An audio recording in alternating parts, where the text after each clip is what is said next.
let one boy kiss me on my cheek. This is a real-life story of David Reimer, the boy whose testicles were removed as a baby and who was raised by his parents as a girl. Why did his parents allow this crazy thing to happen? What did he do when he discovered the biggest secret of his life? And did he remain as a girl? Or did he change back to being a boy? Let's begin this crazy story. 6 months after twin brothers Brian and Bruce Reimer were born, the parents Janet and Ron noticed something wrong with their baby's private parts, and the best solution they could think of was for both babies to be circumcised right away. Little did they know that would change one of the baby's life forever. Because Bruce's circumcision didn't go well, the doctor ended up burning his genital organ. In an instant, the poor baby lost his organ. What are we gonna do? A boy without a penis. How will he be when he grows up? My poor baby. Until one day they met a psychologist who specialized in biology and sexual identity, Dr. John Manny, whom they thought was the answer to all their troubles, because Dr. John believed that gender is not something you are born into, but something learned. And so, upon learning the case of Bruce, he told his parents, Mr. and Mrs. Reimer, you need not to worry. Bruce would want to be raised as a girl, and I can help you raise her. I can help you raise the twins, in fact. I had complete faith in the doctor. I believed it would be best. At almost 2 years old, they removed Bruce's testicles. They started giving him girl toys, they made him wear dresses, they grew his hair long, they gave him a new name, Brenda. But Brenda didn't make it easy for them, because she showed no signs of feeling like a girl. She refused the girl toys and played with brothers' toys instead. She was confused. I would try and convince him that he was doing it because he was a tomboy, and that it was okay to be himself, or herself, I would say at the time.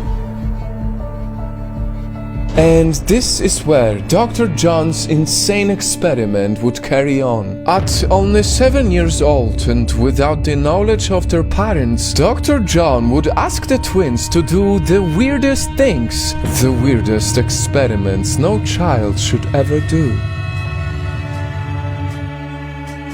Until that one day, when they were 13 years old, Dr. John tried to convince Brenda to undergo organ transplant to fully become a girl. And this is when Brenda had enough. She couldn't take it any longer that she told her mom, I will kill myself if I have to see the doctor again.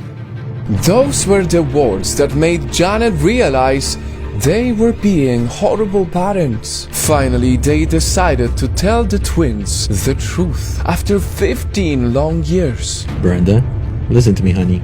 You deserve to know the truth. You were born as a boy, but something happened.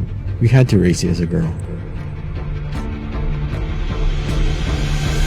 Brenda couldn't believe the words she just heard. I'm a boy.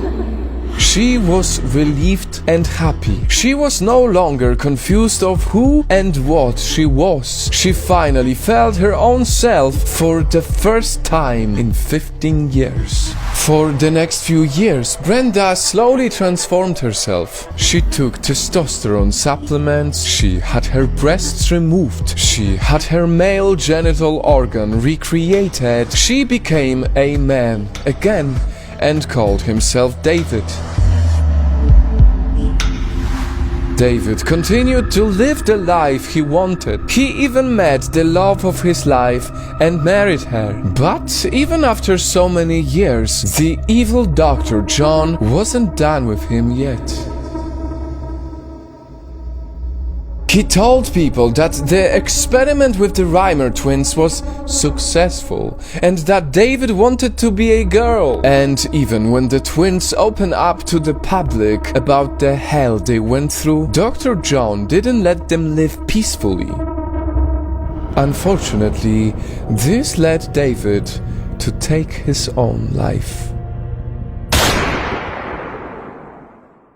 David's story is both disturbing and heartbreaking. While it's true that the monster here is Dr. John Money, it is undeniable that all of this would have never happened if the parents only made the right decision. So let this be a reminder that you cannot convince your child into being a gender they are not. You can confuse them, but that will never truly make their lives better.